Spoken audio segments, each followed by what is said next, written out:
આજથી 35 વર્ષ પહેલાની એક હાસ્યાસ્પદ ઘટના યાદ આવી, એ આપની સાથે શેર કરું છું.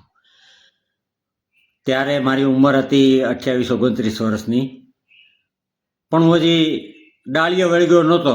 શાહબુદ્દીન દાદાનો શબ્દમાં કહીએ તો.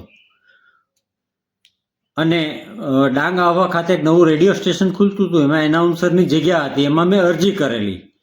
એટલે આહવા જવા માટે સુરત જવું પડે અને રાજકોટથી સુરત સુધીનું મેં રિઝર્વેશન કરાવ્યું એસટીમાં.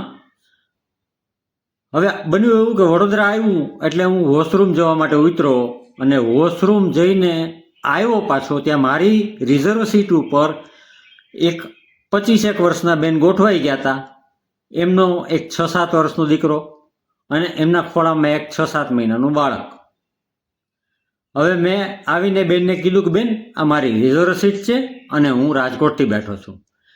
એટલે એ બેન મૂંઝાણા અને પોતાના બાળકોને કંઈક ગોઠવવાની કોશિશ કરી.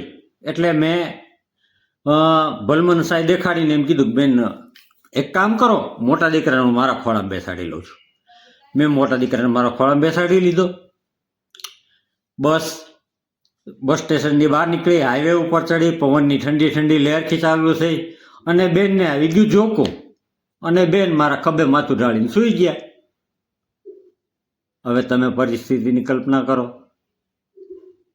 મારા ખોળામાં એક 6-7 વર્ષનો દીકરો છે, એમના ખોળામાં એક 6-7 મહિનાનું બાળક છે અને એ બેન મારા ખભે માથું ઢાળીને સૂતા છે.